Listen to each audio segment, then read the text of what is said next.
إن الحمد لله نحمده ونستعينه ونستغفره ونعوذ بالله من شرور أنفسنا ومن سيئات أعمالنا من يهده الله فلا مضل له ومن يضلل فلا هادي له وأشهد أن لا إله إلا الله وأن محمدا عبده ورسوله أما بعد فإن خير الحديث كتاب الله وخير الهدي هدي محمد صلى الله عليه وسلم وشر الأمور محدثاتها وكل محدثة بدعة وكل بدعة ضلالة وكل ضلالة في النار. يا أيها الذين آمنوا اتقوا الله حق تقاته ولا تموتن إلا وأنتم مسلمون. يا أيها الناس اتقوا ربكم الذي خلقكم من نفس واحدة وخلق منها زوجها وبث منهما رجالا كثيرا ونساء واتقوا الله الذي تساءلون به والأرحام إن الله كان عليكم رقيبا. يا أيها الذين آمنوا اتقوا الله وقولوا قولا سديدا يصلح لكم أعمالكم ويغفر لكم ذنوبكم ومن يطع الله ورسوله فقد فاز فوزا عظيما. قال الله تبارك وتعالى في القرآن المجيد: أعوذ بالله السميع العليم من الشيطان الرجيم من همزه ونفخه ونفثه. وإذ ابتلى إبراهيم ربه بكلمات فأتمهن قال إني جاعلك للناس إماما قال ومن ذريتي قال لا ينال عهد الظالمين. تاریخ کے اندر ابراہیم علیہ السلام کا مکے کی طرف سفر اپنے بیٹے سے ملاقات کے لیے وہ صرف 3 دفعہ ملتا ہے کہ ابراہیم علیہ السلام اپنے بیٹے اسماعیل کو ملنے کے لیے 3 دفعہ مکہ تشریف لائے. پہلا واقعہ وہ ہے کہ جب ان کی شادی ہو چکی تھی اور اسماعیل علیہ السلام کی والدہ محترمہ ہماری ماں ہاجر رضی اللہ عنہا وہ فوت ہو چکی تھی. ابراہیم اسماعیل علیہ السلام کی شادی بنو جرہم کی ایک خاتون سے ہوئی تھی. ابراہیم علیہ السلام اپنے بیٹے اسماعیل سے ملنے آئے. پہلی دفعہ جب گھر پہنچے تو پوچھا کہ اسماعیل کہاں ہے. وہ کہنے لگی کہ وہ تو شکار پہ نکلے.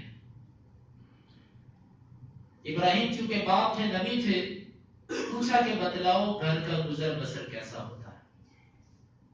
وہ کہنے لگی کہ بس کبھی شکار مل جائے تو کھا لیتے ہیں, اگر نہ ملے تو ویسے گزارا کرتے ہیں, بس فقر و فاقے کی زندگی ہے, یہی ہماری زندگی ہے. انبیاء کو کبھی بھی نہ شکری قبول نہیں ہے. آپ ہمارے نبی صلی اللہ علیہ وسلم کی سیرت کا مطالعہ کیجئے. یہ حدیث سن کر آپ نے سنی تو ہوگی لیکن ذرا اس پر غور کیجئے کہ عائشہ رضی اللہ عنہ کہتی ہیں کہ 3 چاند گزر جاتے ہمارے گھر میں چولہا نہیں جلتا تھا. 3 ماہ گزر جاتے ہمارے گھر چولہا نہیں جلتا تھا. لیکن انبیاء کی زبان سے کبھی ناشکری نہیں نکلی. ابراہیم علیہ السلام کو یہ کلمات برے لگے اور کہنے لگے کہ وہ جب آئے تو اس کو کہنا کہ اپنے گھر کی چوکھٹ بدل دے.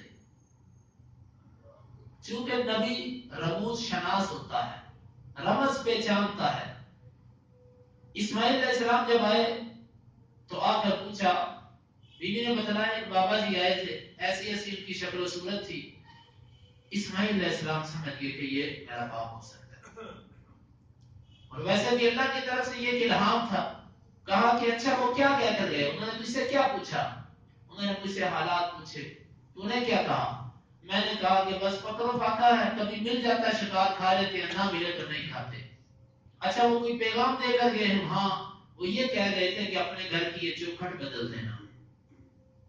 اسماعیل علیہ السلام کہنے لگے چل, وہ میرا باپ تھا, وہ یہ پیغام دے کے گیا ہے کہ تم میرے ساتھ نہیں رہ سکتے, تو نکل یہاں سے. اس عورت کو چھوڑ دیا. پھر بنو جرہم کی ایک اور خاتون سے شادی کی. کچھ وقت گزرا, ابراہیم علیہ السلام پھر اپنے اکلوتے بیٹے اسماعیل کو ملنے کے لیے آئے. بھائیو ذرا تصور کرو، اللہ کے حکم کی وجہ سے بیٹے سے جدائی، یہ بہت مشکل مرحلہ ہے. اپنے بیٹے سے ملنے کے لیے آئے، پھر بیٹا نہیں ملا، اور اللہ کی طرف سے حکم تھا کہ نہیں ٹھہرنا، اسی لیے واپس بھی چلے جاتے تھے. پوچھا کدھر گئے ہیں؟ شکار کے لیے نکلے ہیں، بتلاؤ گھر کا گزر بسر کیسا ہے؟ وہ بہت اچھا، اللہ کا شکر ہے، گوشت کھاتے ہیں، یہ پانی پیتے ہیں جو زمزم ہے، یہ جو کنواں ہے اس کا پانی پیتے ہیں، اللہ کی رحمت ہے. ابراہیم علیہ السلام بڑے خوش ہوئے، بڑے خوش ہوئے کہ اللہ تعالیٰ شکر. یہاں پر کچھ بنی اسرائیلی روایات ہیں، ان کے اندر بڑے مبالغے ہیں، میں ان کو بیان اس لیے نہیں کرتا کہ ان پر اعتماد نہیں ہے. یہ پیغام دے کر چلے گئے کہ جب اسماعیل آئے تو اس کو کہنا کہ اپنے گھر کی چوکھٹ نہ بدلے. ٹھیک ہے. پھر اسماعیل علیہ السلام تشریف لائے کہ پوچھا آج کوئی آیا تھا؟ تو وہ کہنے لگی ہاں ایک بابا جی آئے تھے، ایسا ایسا ان کا حلیہ تھا. اچھا انہوں نے کیا پوچھا؟ انہوں نے مجھ سے چند باتیں پوچھی، میں نے بتلائی. وہ کیا پیغام دے کر گئے؟ وہ یہ پیغام دے کر گئے کہ اپنے گھر کی چوکھٹ کو نہ بدلنا. اسماعیل علیہ السلام فرمانے لگے میرے گھر کی چوکھٹ تو ہے، وہ مجھے یہ حکم دے کر گئے ہیں کہ تو میرے نکاح میں رہے گی. وقت گزرا، پھر ابراہیم علیہ السلام تیسری دفعہ اپنے بیٹے کو ملنے کے لیے آئے. جب تیسری دفعہ ملنے کے لیے آئے تو بیٹا ایک درخت کے نیچے بیٹھا اپنے تیر سیدھے کر رہا ہے. بس پھر جب یہ باپ بیٹا آپس میں ملے تو پھر وہی کیا جو ایک باپ، مشفق باپ اپنے فرما بردار بیٹے کے ساتھ کرتا ہے. کیسے محبت کا اظہار ہوا ہوگا، کیسے ملے ہوں گے، اس کا منظر بیان نہیں کیا، لیکن یہ چیز تصور سے تعلق رکھتی ہے. بیٹھے باتیں ہوئی، بیٹے سے کہا کہ میرے بیٹا اللہ تعالیٰ نے مجھے حکم دیا ہے کہ میں اس کے حکم پر ایک گھر بناؤں. فرمایا ٹھیک ہے، میں آپ کے ساتھ خدمت کروں گا. یہ باپ بیٹا دونوں کو اللہ کا حکم ہوا کہ تم گھر بناؤ. اس وقت بیت اللہ کی تعمیر شروع ہوئی. یہاں پر ایک علمی مسئلہ ہے کہ بیت اللہ سب سے پہلے ابراہیم علیہ السلام نے بنایا یا ابراہیم اس کے مجدد تھے، اس کو نئی تعمیر کرنے والے تھے. دو آراء ہیں علماء کی. کچھ علماء کہتے ہیں کہ بیت اللہ سب سے پہلے ابراہیم علیہ السلام نے بنایا، اس سے پہلے بیت اللہ نہیں تھا. جبکہ بہت سارے علماء، جمہور علماء کی رائے یہ ہے کہ نہیں، یہ بیت اللہ سب سے پہلا اللہ کا گھر ہے اس دنیا میں. ان اول بیت وضع للناس للذی ببکۃ مبارکا وہدی للعالمین. دنیا کا سب سے پہلا گھر جو دنیا میں تعمیر ہوا تھا وہ اللہ کا گھر بیت اللہ. وہ کہتے ہیں کہ سب سے پہلے بیت اللہ بنا. پھر بیت اللہ کو کس نے بنایا؟ وہ کہتے ہیں یا اس کو ابراہیم علیہ السلام یا اس کو آدم نے بنایا، یا ممکن ہے کہ آدم سے بھی پہلے فرشتوں نے اس کو بنایا. بہرحال دلائل کو اگر دیکھا جائے تو یہی بات معلوم ہوتی ہے راجح کہ زیادہ یعنی کہ ابراہیم علیہ السلام سے پہلے بھی یہ گھر تعمیر تھا. لیکن وقت گزرنے کے ساتھ ساتھ چونکہ مکہ جس جگہ پر واقع ہے یہ پہاڑیوں کے 400 خشک سنگلاخ پہاڑیوں کے درمیان یہ نشیبی جگہ ہے، نیچے والی جگہ. جو لوگ آج بھی عمرہ کرنے جاتے ہیں، حج کرنے، ان کو معلوم ہے کہ بیت اللہ بڑا نیچے ہے. یہاں پر پانی جب سیلاب آتا تو پانی کے ریلے گزرتے، جس کی بنا پر اس کی عمارت منہدم ہو گئی. تو ابراہیم علیہ السلام نے اس کو انہی پہلی بنیادوں پر اس بیت اللہ کو دوبارہ تعمیر کیا تھا. گویا کہ ابراہیم علیہ السلام اس بیت اللہ کے مجدد ہیں، اس کی نئی تعمیر کرنے والے ہیں، اس کے بانی نہیں ہیں. ابراہیم علیہ السلام نے جب اس کو بنایا تو اسماعیل ان کو پتھر لا لا کر دے رہے تھے. ایک حد تک تو دونوں اس کی تعمیر کرتے رہے. جب اس کی عمارت اور اس کی دیواریں بلند ہوتی گئی تو انہوں نے ایک پتھر اٹھا کر لائے، اس پتھر کو نیچے رکھا، ابراہیم علیہ السلام اس کے اوپر کھڑے ہو گئے اور یہ بیٹا لا کر پتھر اپنے ابو جان کو پکڑاتا. یہ دونوں بیت اللہ کی دیوار کو اونچا کر رہے تھے. اللہ رب العزت نے اس پتھر کے اندر یہ معجزہ ظاہر کیا کہ جیسے جیسے دیوار اونچی ہوتی جاتی ہے پتھر بھی اونچا ہوتا جاتا، یہ پتھر بھی بڑا ہوتا جاتا، حتیٰ کہ جتنی دیواریں اس کی اللہ تعالیٰ کو منظور تھی، جب اتنی دیواریں مکمل ہو گئی تو اس پتھر پر، حالانکہ پتھر ہے، آپ کو معلوم ہے کہ پتھر پر کبھی کسی کے پاؤں کے نشانات نہیں پڑے، ابراہیم علیہ السلام کے قدموں کے نشانات اس پتھر پر پیوست ہو گئے، اور آج تک وہ پتھر پر ابراہیم علیہ السلام کے نشانات باقی ہیں۔ جو گئے ہیں ان کو معلوم ہے کہ مقام ابراہیم ایک جگہ ہے کہ جس کو چاروں طرف سے شیشہ لگا کر بند کیا گیا ہے، دیکھنے والا بندہ اس کو دیکھ سکتا ہے، اس کو بند کیا ہوا ہے، وہاں پر ابراہیم علیہ السلام کے قدموں کے نشانات ہیں، اور اگر آپ ان نشانات کو دیکھیں تو وہ ایک یعنی کہ ایک متوسط انسان کے قدموں کے نشانات ہیں، کوئی اتنا بڑا قدم کا نشان نہیں ہے وہ۔ یہ میں بات اس لیے کر رہا ہوں کہ ہمارے کچھ سال پہلے یہ چکوال والی جانب میں ایک فراڈ ہوا تھا، وہ کسی بندے نے کوئی اتنا بڑا پاؤں کا کوئی نشان تھا تو اس نے کہا میرے گھر اللہ کے رسول آئے ہیں، تو اس کو جب میڈیا والوں نے پکڑا انہوں نے کہا کہ اتنا بڑا آدمی کا پاؤں کا نشان ہو سکتا ہے، وہ کہنے لگا کہ پہلے زمانے کے لوگوں کے قد بڑے بڑے لمبے ہوتے تھے تو اس لیے اللہ کے نبی صلی اللہ علیہ وسلم کا پاؤں بھی اتنا بڑا تھا۔ تو ابراہیم علیہ السلام جو ہمارے نبی صلی اللہ علیہ وسلم سے بھی 2-3 ہزار سال پہلے کے ہیں، ان کے پاؤں مبارک کا نشان بھی دیکھو تو وہ متوسط انسان، متوسط قدر ہے، اور وہ پتھر دیکھ لیجیے جس پر پورے کا پورا نشان ایسے اندر فٹ ہے، غور سے دیکھنے سے وہ نظر آتا ہے۔ یہ مقام ابراہیم، پہلے یہ پتھر بیت اللہ کی دیوار کے ساتھ جڑا ہوا تھا، اسی جگہ پر پڑا ہوا تھا جس جگہ پر ابراہیم علیہ السلام نے کھڑے ہو کر اس پر پاؤں رکھے تھے، لیکن جیسے جیسے آبادی بڑھتی گئی، لوگوں کی تعداد بڑھتی گئی، عمر فاروق رضی اللہ عنہ کے زمانے میں اس پتھر کو اٹھا کر ذرا دور کر دیا گیا، اس سے پہلے یہ پتھر یہیں پر تھا، عمر رضی اللہ عنہ کے زمانے میں اٹھا کر اس کو ہٹا دیا گیا، آج یہ اپنی اسی جگہ پر موجود ہے جس جگہ پر عمر رضی اللہ عنہ نے اس کو رکھا تھا۔ تو پھر پہلے تو ویسے ہی پڑا ہوا تھا، بعد میں اس کو چاروں طرف سے لپیٹ دیا گیا، جب لوگوں کے عقیدے میں خرابیاں پیدا ہوئی انہوں نے چومنا چاٹنا شروع کر دیا، آج بھی کئی جاہل لوگ وہاں پر جا کر اس کو چومتے ہیں۔ عمر رضی اللہ عنہ نے اس پتھر کے بارے میں خواہش ظاہر کی تھی کہ اللہ کے رسول میں یہ چاہتا ہوں کہ اس جگہ پر 2 نفل پڑے جائیں، یہ مقام ابراہیم ہے، اس جگہ 2 نفل پڑے جائیں۔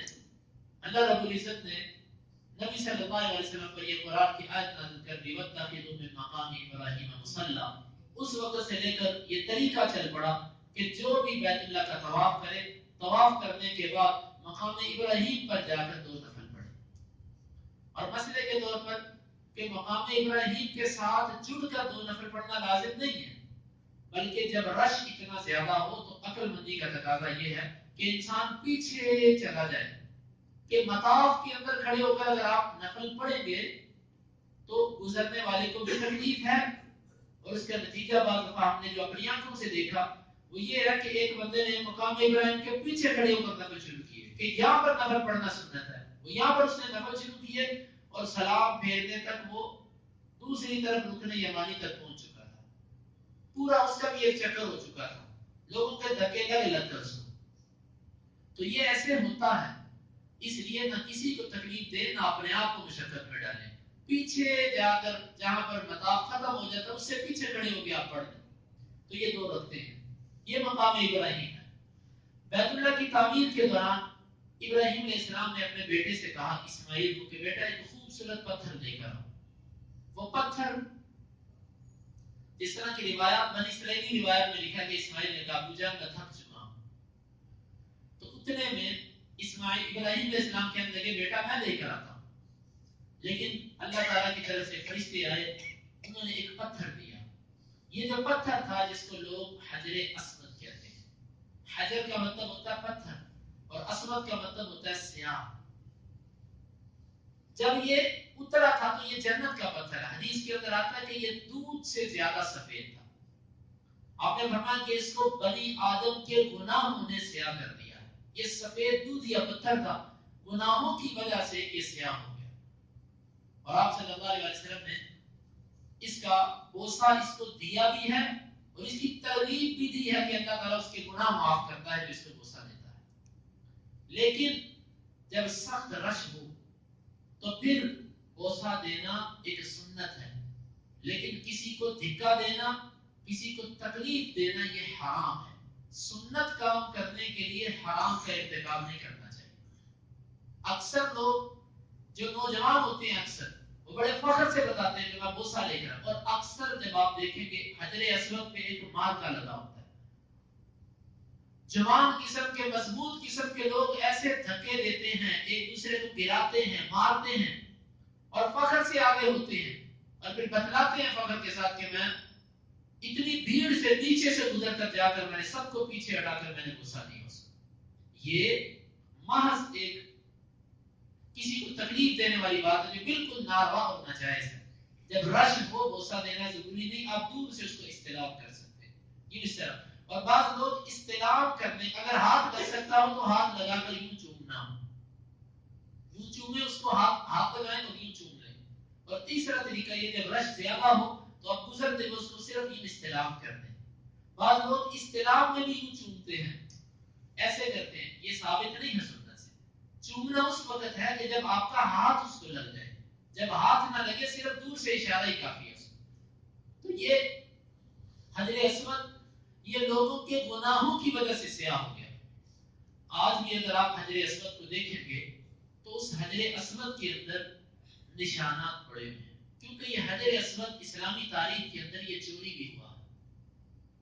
یہ بعض ایسے حکمران آئے کہ ان کی خلافت کے اندر خوارج نے، خارجیوں نے، جو مسلمانوں کو کافر کہتے ہیں، ان لوگوں نے اس پتھر کو چرایا بھی، اس کو توڑا بھی. آج بھی اگر آپ کو کبھی موقع ملے اس کو دیکھیں، اس میں دراڑیں پڑی اور سائڈوں سے اس کو ایک غالباً چاندی کا کور کر کے اس کو بند کیا ہوا. تو یہ حجر اسود ہے. بیت اللہ کی تعمیر ابراہیم علیہ السلام نے جس طریقے سے کی تھی، نبی صلی اللہ علیہ وسلم چاہتے تھے کہ میں بیت اللہ کی تعمیر اسی طریقے پر دوبارہ کروں، کیونکہ نبی صلی اللہ علیہ وسلم کی نبوت سے پہلے قریش کے ساتھ ایک واقعہ یہ پیش آیا کہ دوبارہ سیلاب آیا اور اس نے بیت اللہ کی عمارت کو منہدم کر دیا. اب انہوں نے کہا کہ بھئی حلال کی کمائی لے کر آؤ، کوئی حرام کی کمائی، سود کی کمائی نہیں لے کر آئے گا اس بیت اللہ کی تعمیر کے لیے. یہ اللہ کا گھر ہے، اس کے لیے پاک کمائی لے کر آؤ. لوگ حلال کمائی لے کر آئے، انہوں نے پیسے جمع کیے، وہ اتنے ہی بن سکے کہ بیت اللہ پورا تعمیر نہیں ہو سکتا تھا. انہوں نے کہا کہ بھئی جتنا تعمیر ہو سکتا ہے حلال پیسوں سے کرو، حرام پیسہ اس میں نہیں کرا. یہ نبی صلی اللہ علیہ وسلم کی نبوت سے پہلے کا واقعہ ہے. چنانچہ جب یہ بیت اللہ کے پیسے جمع ہوئے، اس کو تعمیر کیا گیا، تو ایک حصہ جو آج آپ دیکھتے ہیں یوں گول شکل میں ہے، ایسے ہے، اس کو حتیم کہتے ہیں. حتیم یہ بیت اللہ کے اندر ہے. نبی صلی اللہ علیہ وسلم نے فرمایا کہ جس نے اس میں نماز پڑھی گویا کہ اس نے بیت اللہ کے اندر نماز پڑھی. حتیم کے اندر آپ آسانی سے نماز پڑھ سکتے ہیں، رش ہوتا ہے اس میں، کسی کو دھکا دیے بغیر آپ جا کر نماز پڑھ سکتے ہیں. تو یہ حتیم کی در حقیقت بیت اللہ کا اندرونی حصہ ہے. نبی صلی اللہ علیہ وسلم یہ چاہتے تھے کہ میں اس کو گرا کر دوبارہ حتیم کو اندر کر دوں، لیکن اللہ کو ایسے ہی منظور تھا تاکہ وہ لوگ بھی اس میں، اگر سارے کا سارا بند ہو جاتا تو کون بیت اللہ میں نماز پڑھ سکتا؟ وہ تو بیت اللہ بادشاہوں کے لیے تو کھل سکتا ہے لیکن لوگوں کے لیے نہیں کھل سکتا. تو اللہ تعالیٰ کو ایسے ہی منظور تھا. آپ نے چاہا بھی کہ میں اس کو پورا تعمیر کر دوں، لیکن آپ نے اس لیے چھوڑ دیا. عائشہ رضی اللہ عنہ سے کہا کہ عائشہ تیری قوم نئی نئی مسلمان ہوئی ہے، مجھے ڈر ہے کہ اگر یہ مسلمان نئی نہ ہوتی تو میں اس کو دوبارہ گرا کر اس بنیادوں پر تعمیر کرتا جس پر ابراہیم علیہ السلام نے اس کو تعمیر کیا. آپ نے اس لیے نہیں کیا کہ لوگ کہیں گے یہ کیسا نبی ہے کہ اللہ کے گھر کو گرا رہا ہے. ابراہیم علیہ السلام نے بیت اللہ جب تعمیر کیا، اس کی اصل بنیادوں پہ اللہ کے نبی نے اس کو اس طرح نہیں لٹایا، چھوڑ دیا. عبداللہ بن زبیر رضی اللہ عنہ کو جب معاویہ رضی اللہ عنہ جب فوت ہو گئے، اس کے بعد عبداللہ بن زبیر نے یزید کی بیعت نہیں کی. 4 صحابہ تھے کہ جنہوں نے بیعت سے توقف کیا تھا، باقی سب نے یزید کی بیعت کر دی تھی. ان میں سے ایک عبداللہ بن زبیر تھے. عبداللہ بن زبیر مکہ چلے گئے اور وہاں پر جا کر اپنی خلافت کا اعلان کر دیا کہ میں یہاں کا خلیفہ ہوں, میں امیر ہوں, میں نہیں مانتا اس یزید کی خلافت. بس یہ چپکرش چلی ان کی. عبد الملک بن مروان اس کے بعد آیا. عبد الملک بن مروان نے گورنر جو مقرر کیا حجاز کا, اس علاقے کا, وہ حجاج بن یوسف تھا. حجاج بن یوسف ایک ظالم اور سفاک انسان تھا جس کا ظلم, اس کا تشدد, صحابہ کے ساتھ اس کی بد اخلاقی یہ مشہور ہے. اس کا معاملہ اللہ کے ساتھ ہے. اللہ جو چاہے ممکن ہے اس سے توبہ کر دی, ممکن ہے نہ کی ہو, یہ اللہ کو معلوم ہے. اس حجاج نے عبداللہ بن زبیر رضی اللہ عنہ کو شہید کرنے کا ٹاسک اس کو دیا گیا کہ تو عبداللہ بن زبیر کی خلافت کو ختم کر, اس کو شہید کر. اس دوران اس بیت اللہ کو عبداللہ بن زبیر نے اپنے دور خلافت میں دوبارہ انہی بنیادوں پر تعمیر کر دیا تھا کہ جن بنیادوں پر اللہ کے نبی چاہتے تھے. ابراہیم علیہ السلام نے جن بنیادوں پر, یعنی حتیم کو اندر کر دیا. تو جب حجاج نے عبداللہ بن زبیر کو شہید کر دیا اور قبضہ کر دیا مکہ پر, یہ 73 کی بات ہے, سن 73 کی, 73 ہجری. تو اس وقت اس نے عبد الملک بن مروان کو خط لکھا کہ عبداللہ بن زبیر نے یہ اپنی طرف سے سارا بیت اللہ تعمیر کر دیا تھا, یہ اضافہ عبداللہ بن زبیر نے کیا تھا. تو عبد الملک بن مروان نے حکم دیا کہ اس کو گرا دو. گرا کر اتنے حصے کو اتنے پہلے والی صورت میں لے اور جس طریقے پر پہلے تھا. چنانچہ حتیم کو پھر باہر نکال دیا گیا. بعد میں جب یہ عبد الملک بن مروان اور یہ ختم ہوئے, منصور بن مہدی غالباً جب اس کا زمانہ آیا تو اس نے امام مالک بن انس, امام مالک جو مشہور امام ہیں مدینے کے امام, ان سے پوچھا کہ بتلاؤ حدیث کی روح سے بیت اللہ کی اصل بنیاد کیا ہے. انہوں نے کہا کہ اصل وہی تھی جو عبداللہ بن زبیر نے کی تھی. عبداللہ بن زبیر کا عمل حدیث کے مطابق تھا. تو پھر اس نے کہا کہ اگر آپ مجھے اجازت دیں تو میں دوبارہ اس کو گرا کر انہی بنیادوں پہ تعمیر کر دیتا ہوں جس پہ عبداللہ بن زبیر نے کیا تھا. امام مالک فرمانے لگے کہ نہیں, اب اس اللہ کے گھر کو کھلونا نہیں بناؤ کہ جو آئے اس کو گرا کر تعمیر شروع کر دے, بس اب کوئی ایسا کام نہ کرے. یہ پھر بیت اللہ اس کے بعد اپنی بنیادوں پر قائم رہا. یہ بیت اللہ کی تعمیر ہے. اور یہ باپ بیٹا اسماعیل اور ابراہیم جب بیت اللہ بنا رہے تھے تو بنانے کے دوران ایک دعا کر رہے تھے. وہ دعا یہ تھی کہ ربنا تقبل منا انك انت السميع العليم واذ يرفع ابراهيم القواعد من البيت واسماعيل. اور ابراہیم اور اسماعیل جب بیت اللہ کی بنیادیں اٹھا رہے تھے تو یہ کہہ رہے تھے ربنا تقبل منا, اللہ ہم سے اس کو قبول فرما, انك انت السميع العليم, بے شک تو سننے والا جاننے والا. دیکھو یہ ہوتا ہے اخلاص, یہ ہوتا ہے تقویٰ. ہم جب اللہ کا گھر بناتے ہیں تو ہمارا نخرہ ہی اتنا زیادہ ہوتا ہے کہ ہم کسی بندے کو بات نہیں کرنے دیتے. کسی کی کیا چکتا بولے, میں مسجد کا چودھری ہوں, میں مسجد کا بڈیرا ہوں, میں نے ادھر ماہانہ 2000 روپے رسید دیتا ہوں, کون ہے جو بولے میرے آگے, یا میں اس مسجد کا بڑا ہوں. میرے بھائیوں, ہمیشہ جب مسجد کے اللہ کے گھر کی خدمت کرو تو اس طریقے سے کرو جس طریقے سے ابراہیم علیہ السلام اور اسماعیل علیہ السلام نے کی. خدمت بھی کر رہے ہیں اور عاجزی انکساری کے ساتھ اللہ سے کہتے ہیں اللہ اس کو قبول فرما, اللہ اس کو قبول فرما. جب ایسا اخلاص کسی کے اندر ہو پھر اللہ تعالیٰ اس کو ایسی قبولیت عطا فرماتے ہیں کہ وہ رہتی دنیا تک وہ گھر باقی رہتا ہے. آپ اس سے اندازہ لگائیے کہ آج تک وہ مسجد تعمیر ہے اور قائم ہے اور اس کی آبادی دن ب دن بڑھتی جا رہی ہے. کیوں؟ جس مسجد کو اخلاص کے ساتھ بنایا جائے, جس ادارے کو اللہ کی رضا کے لیے بنایا جائے, اللہ تعالیٰ رہتی دنیا تک اس کو باقی رکھتا ہے. ہمیں بھی چاہیے کہ اگر کوئی کام کریں, کسی چیز کی بنیاد رکھیں تو اخلاص کے ساتھ, اللہ سے عاجزی کرتے ہوئے, نہ کہ فخر کے ساتھ, نہ کہ تکبر کے ساتھ, عاجزی کے ساتھ اس کی بنیاد رکھیں. اور پھر ساتھ یہ دعا کی وَابْعَثْ فِيهِمْ رَسُولًا مِّنْ أَنفُسِهِمْ يَتْلُو عَلَيْهِمْ آيَاتِكَ وَيُزَكِّيهِمْ وَيُعَلِّمُهُمُ الْكِتَابَ وَالْحِكْمَةَ. یا اللہ اس گھر کو میں بنا نہیں رہا بلکہ اس گھر کی آبادی کے لیے میں تیرے سے دعائیں بھی کر رہا ہوں. اس گھر کی آبادی کیسے ہوگی؟ اللہ ان کو ایک ایسا استاد عطا فرما, ایک ایسا معلم اور مربی عطا فرما, یتلو علیہم آیات, جو ان پر تیری آیات کو تلاوت کرے, وَيُزَكِّيهِمْ, اور ان کا تزکیہ نفس کرے، وَيُعَلِّمُهُمُ الْكِتَابَ، اور ان کو کتاب اور حکمت سکھائے. 4 چیزیں ذرا توجہ سے سنیے گا. 4 چیزیں مانگی ابراہیم علیہ السلام نے. ایک، وَبَعَثْ فِيهِمْ رَسُولًا، ان میں ایک رسول بھیج جو استاد معلم، يُعَلِّمُهُمُ الْكِتَابَ، وہ ان کو کتاب سکھائے. استاد کی 4 ذمہ داریاں. نمبر 1 کتاب سکھانا، والحکمہ، اور حکمت سے مراد حدیث، وَيُزَكِّيهِمْ، اور تزکیہ نفس کرنے کے لیے تزکیہ نفس کرنا، اور یتلو علیہم آیاتک، اور آیتوں کی تلاوت. گویا کہ ایک استاد اور ایک عالم دین کی 4 ذمہ داریاں ہوتی ہیں. نمبر 1 لوگوں کو قرآن کی تلاوت سنانا.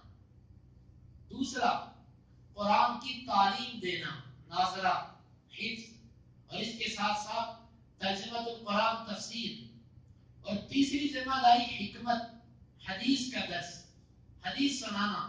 اور چوتھی ذمہ داری کہ گاہے بگاہے ان کی تربیت کے لیے، تزکیہ نفس کے لیے ان کو کبھی کبھار اصلاحی درس دینا. یہ 4 کام جس مسجد کے اندر ہوں، جس ادارے کے اندر ہوں، آپ یہ سمجھ لو کہ اس ادارے کے ساتھ اللہ تعالیٰ خیر کا ارادہ رکھتے ہیں. یہ آبادی ہے. اسماعیل علیہ السلام نے یہ 4 چیزیں مانگی تھی بیت اللہ کی تعمیر کے لیے. تو جو بھی مسجد، جو بھی ادارہ ہو جس کے اندر یہ 4 چیزیں پائی جاتی ہوں، اس ادارے کو سمجھو کہ وہ ادارہ آباد ہے، وہ کامیاب ہے. وہ ادارہ، اللہ رب العزت دنیا میں جتنی مسجدیں ہیں اللہ ہر مسجد کو آباد کرے. اللہ تعالیٰ اپنی کتاب کی تعلیم اور اپنے نبی کا فرمان ہر مسجد سے اس کا درس شروع ہو جائے، ہر مسجد میں اس کا درس دیا جائے. اور اللہ ایسی مسجدوں کو آباد کرے جو اس مشن کی تکمیل میں لگے ہوئے ہیں. تو یہ دعا بھی کی اور پھر اللہ تعالیٰ نے اس کی دعا کو قبول فرمایا. اللہ تعالیٰ نے ابراہیم سے کہا ابراہیم اذن فی الناس، تو لوگوں میں اعلان کر دے حج کا. آپ اندازہ لگاؤ سنگلاخ پہاڑوں کے اندر ابراہیم نے ایک آواز لگائی، لوگوں اللہ نے ایک گھر بنایا ہے اور تمہیں حکم دیا ہے کہ اس کے حج کے لیے آؤ. ابراہیم نے یہ نہیں کہا یا اللہ کس کو آواز دو، یہاں تو کوئی سن ہی نہیں رہا. فرمایا ابراہیم تیرا کام آواز دینا ہے، تو آواز دے. ابراہیم علیہ السلام نے آواز دی. حدیث کے اندر آتا ہے کہ اس آواز پر جس نے لبیک کہا وہ اللہ تعالیٰ اس کو حج یا عمرے کی سعادت عطا فرما دیتے، اور جو لبیک نہیں کہہ سکا اس کو سعادت نہیں ملی. اور یہ کوئی بدبختی کی علامت نہیں ہے. بعض دفعہ ایسے ہوتا ہے کہ کوئی بندہ غریب ہے، کسی کی زندگی تھوڑی تھی، وسائل نہیں تھے، ہاں وسائل ہونے کے باوجود جان بوجھ کر نظر انداز کرتے رہنا کہ پہلے میں گھر بنا لوں، پہلے میں یہ کر لوں، وہ کر لوں. یہ ایک ایسا جرم ہے کہ جو قابل مواخذہ ہے. یہ نہیں ہونا چاہیے. جیسے ہی وسائل ہوں، پیسے جڑیں، سب سے پہلے عمرہ کرو، سب سے پہلے حج کرو، اللہ کے گھر جاؤ. یہ کاروبار میں اضافے اور یہ کام بعد میں ہوتے رہیں گے. تو یہ ابراہیم علیہ السلام کی دعا ہے، اس وقت سے لے کر اب تک اللہ تعالیٰ نے اس گھر کو آباد کیا ہے. اب آئیے دوسرا واقعہ اہم ترین، وہ اسماعیل علیہ السلام کے ذبح کا ہے. امت کے درمیان یہ مسئلہ اختلافی ہے کہ ذبی کون ہے. ذبی اسماعیل ہیں کہ اسحاق ہیں. بنی اسرائیل کہتے ہیں کہ ذبی جو ہیں وہ اسحاق ہیں، یعنی کہ یہود و نصارہ کہتے ہیں کہ اسحاق علیہ السلام ذبح ہوئے تھے. اور قرآن و حدیث اور دلائل یہ کہتے ہیں، حقائق یہ کہتے ہیں کہ ذبی اسماعیل علیہ السلام تھے. مسلمانوں میں بھی کچھ ایسے علماء ہیں کہ جن کا یہ موقف ہے کہ اسحاق علیہ السلام ذبی تھے. یہ پہلے علماء، پرانے علماء میں سے، کبار علماء میں سے بھی بعض کا یہ موقف ہے کہ ذبی اسحاق ہے. لیکن ان کے دلائل جو ہیں وہ صرف اور صرف بنی اسرائیلی روایات ہیں، اور ان کے پاس کوئی دلیل نہیں ہے. بنی اسرائیل سے لی ہوئی باتیں ہیں، اور بنی اسرائیل حسد کی وجہ سے وہ کہتے ہیں کہ یہ ذبی اسحاق ہے، اسماعیل نہیں ہے. کیونکہ بنی اسرائیل کو عربوں سے حسد ہے. اسماعیل جو ہیں یہ عربوں کے باپ ہیں، اور اسحاق جو ہیں یہ بنی اسرائیل کے باپ ہیں، یہودی و عیسائیوں کے باپ ہیں اسحاق. اس لیے یہ اپنے باپ کو ذبی کہتے ہیں.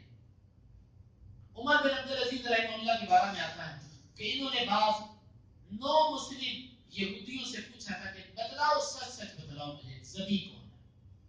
ابراہیم کے بیٹوں میں سے کون ذبی ہے؟ انہوں نے کہا میرے مومنین سچی بات یہ ہے کہ ذبی اسماعیل ہے. یہ ہمارے یہود ان کو بھی پتا ہے کہ ذبی اسماعیل ہے.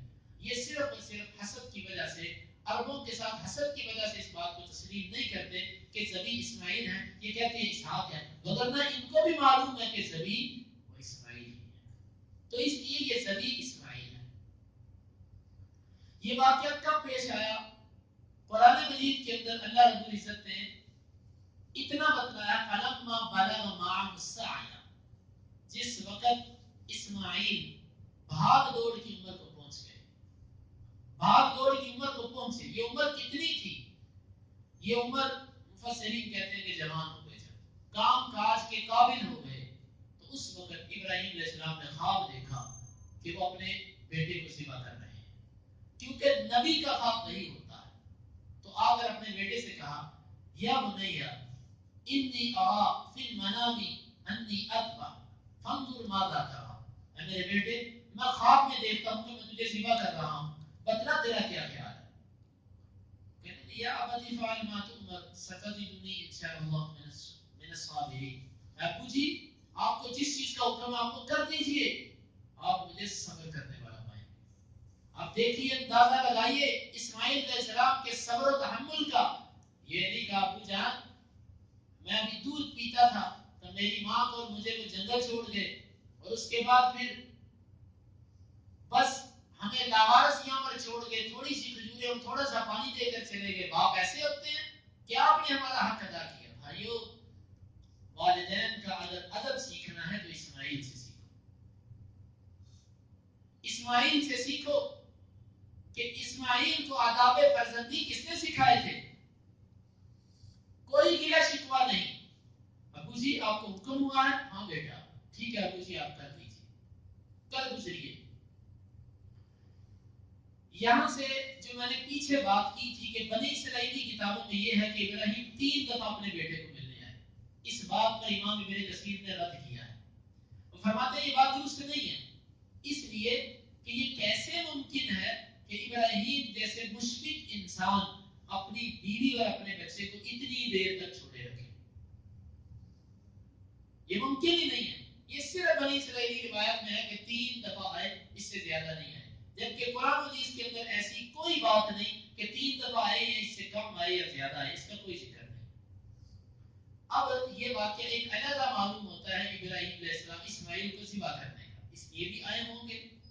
یہ بظاہر چوتھا واقعہ معلوم ہوتا ہے کہ جس کے لیے ابراہیم علیہ السلام تشریف لائے اور پھر اپنے بیٹے کو ذبح کرنے کے لیے لے گئے. یہاں پر بنی اسرائیلی روایتوں میں بڑے واقعات اور بڑی من گھڑت باتیں ہیں، ادھر جانے کی ضرورت نہیں.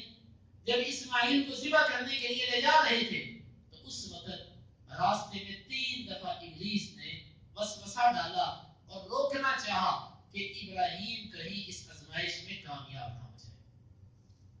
تو ابراہیم علیہ السلام نے 3 دفعہ اس ابلیس کو پتھر مارے، اس کو رمی کی، پتھر مارے اس کو 3 مقامات پر.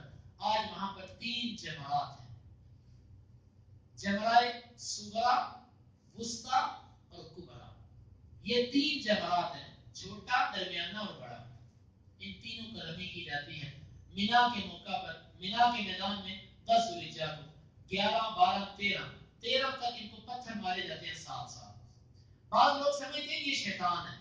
اللہ جو بولتا ہے وہ ایک پتھر ہے، وہ ایک جمرہ ہے، ایک مینار ہے، وہ شیطان نہیں ہے.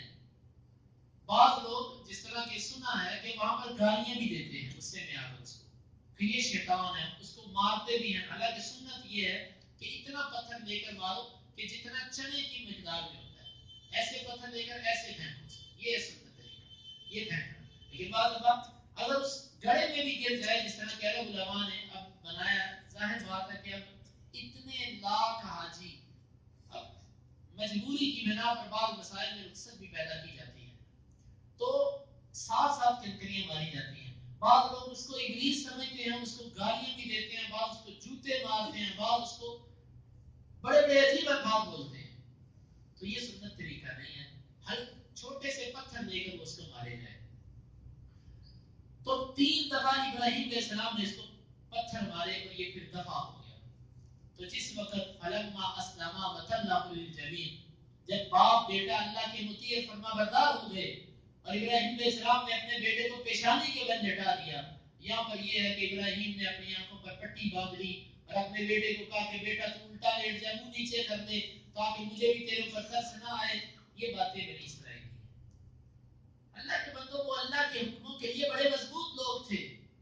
اللہ کا حکم ہوتا ان کے دل اللہ کے حکم کے سامنے ڈولتے نہیں تھے، بس اللہ کا حکم تھا اس کے لیے وہ تیار تھے.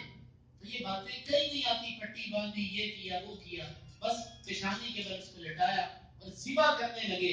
اللہ رب العزت نے کہا نادیناہ یا ابراہیم قد صدقت الرؤیا انا کذالک نجزی المحسنین. ابراہیم آپ نے اپنے خواب کو پورا کر دیا. وفدیناہ بذبح عظیم. اللہ تعالیٰ نے اسماعیل کی جگہ پر ان کو ایک بہت بڑا ذبیحہ عطا کر دیا. وہ ذبیحہ کیا تھا؟ وہ ایک مینڈا تھا، ایک دمبا. یہ اللہ تعالیٰ نے عطا فرمایا. اب اس دمبے کے بارے میں بے شمار باتیں لکھی ہیں. بعض کہتے ہیں یہ وہی دمبا ہے جو آدم کے 2 بیٹوں میں سے ایک نے ذبح کیا تھا اور قبول ہو گیا تھا. اور بعض کہتے ہیں یہ جنت میں چلتا رہا تھا 40 سال وہاں سے نیچے آیا تھا. بعض کہتے ہیں کہ ایک پہاڑی بکرا تھا. یہ مفسرین کی بنی اسرائیل سے لی ہوئی باتیں ہیں. بس ایک دمبا تھا اللہ نے دیا. ابراہیم علیہ السلام نے اس کو پکڑا اور اس کو ذبح کر دیا. اس کی سری اور اس کے سینگ کتنی دیر تک بیت اللہ کے اندر پڑے رہے اندر، حتیٰ کہ نبی صلی اللہ علیہ وسلم نے جب عثمان بن مظعون رضی اللہ عنہ سے چابی دے کر بیت اللہ کو کھولا تو اندر گئے تو وہاں پر اس دمبے کے سینگ پڑے ہوئے تھے. نبی صلی اللہ علیہ وسلم کے زمانے میں آپ نے حکم دیا ان کو کہ ان کو ڈھانپ تاکہ کسی نماز پڑھنے والے کی توجہ ان کی طرف نہ جائے. ان کو کپڑے سے ڈھانپ دیا گیا اور اس کی جو سری تھی بکرے کی وہ بھی کافی دیر تک بیت اللہ کے میزاب پر نالے کے ساتھ لٹکی رہی. اور بعد میں یہ سینگ کب ختم ہوئی؟ امام سفیان بن عیینہ رحمہ اللہ فرماتے ہیں کہ جب بیت اللہ کو جلایا گیا. اس دوران ایک ایسا واقعہ بھی پیش آیا تاریخ میں کہ واقعہ حرہ، اس میں بیت اللہ کو جلایا بھی گیا. بیت اللہ جب جلا تو اس میں وہ سینگ بھی جل گئے. مگر نبی صلی اللہ علیہ وسلم کے زمانے تک وہ جو جانور جس کو ذبح کیا گیا تھا اس کے سینگ پڑے رہے. وفدیناہ بذبح عظیم کی یہی تفسیر ہے. بعض گمراہ قسم کے لوگوں نے اس کی تفسیر یہ بھی کی ہے وفدیناہ بذبح عظیم کا مطلب ہے ہم نے اس کو بہت بڑا ذبیحہ دیا. بہت بڑا ذبیحہ کیا تھا؟ وہ حسین رضی اللہ عنہ تھے کہ حسین کربلا میں شہید ہوں گے. اسماعیل کو بچا لیا اور اس کے بدلے میں حسین کربلا میں شہید ہوں گے. یہ ذبیحہ تھا. یہ بات نہ عقلاً تسلیم ہے اور نہ نقلاً تسلیم ہے.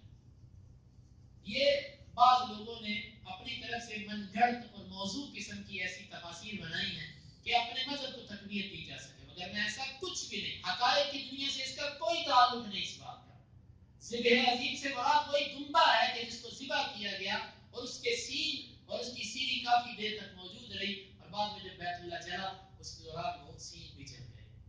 تو یہ اسماعیل علیہ السلام کے ذبح کا واقعہ ہے. اللہ رب العزت نے اس میں ان کو کامیاب کیا. اس سے کچھ تھوڑی سی مزید تفصیل اور تھوڑا سا مزید واقعہ اور پھر اس کے بعد اسحاق علیہ السلام کی سیرت اور پھر اسماعیل کی کوئی سیرت یہ انشاءاللہ آئندہ درس کے اندر آئے گی.